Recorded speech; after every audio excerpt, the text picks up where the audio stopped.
संकट मुझको यीशु नाम पुकारा।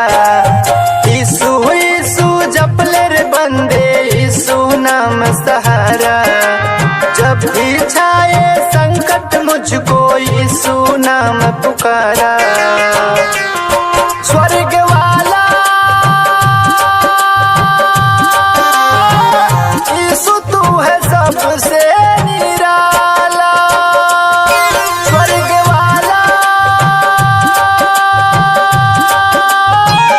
यीशु तू है सबसे निराला।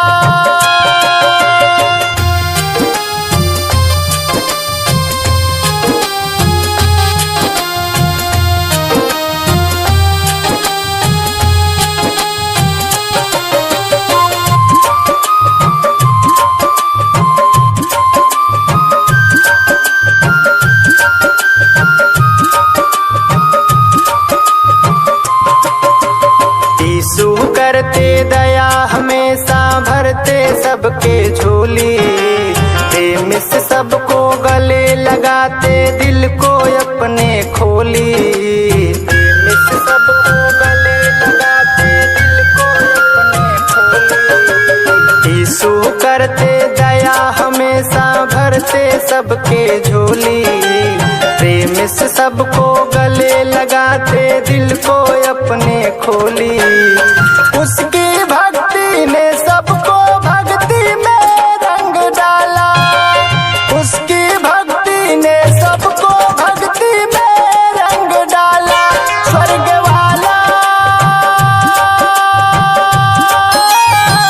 यीशु तू है सबसे निराला।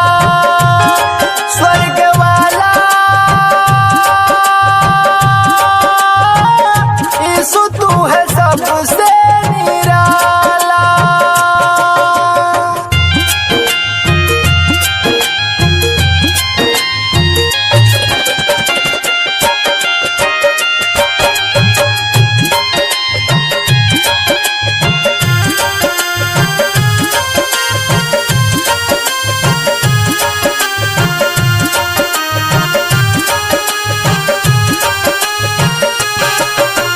यीशु तेरे दर से कोई गया ना खाली।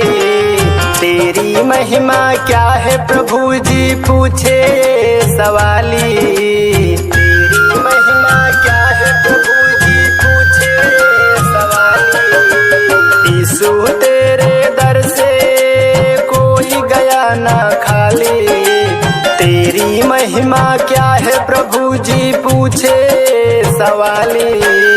हम आए हैं दर पे तेरे, दर है तेरा प्यारा। हम आए हैं दर पे तेरे, दर है तेरा प्यारा। स्वर्ग वाला यीशु तू है सबसे निराला। स्वर्ग वाला यीशु तू है सबसे निराला। ऐसे ही गाने सुनने के लिए हमारे चैनल को सब्सक्राइब करें और बेल आइकन को दबाना ना भूलें। जय मसीह, धन्यवाद।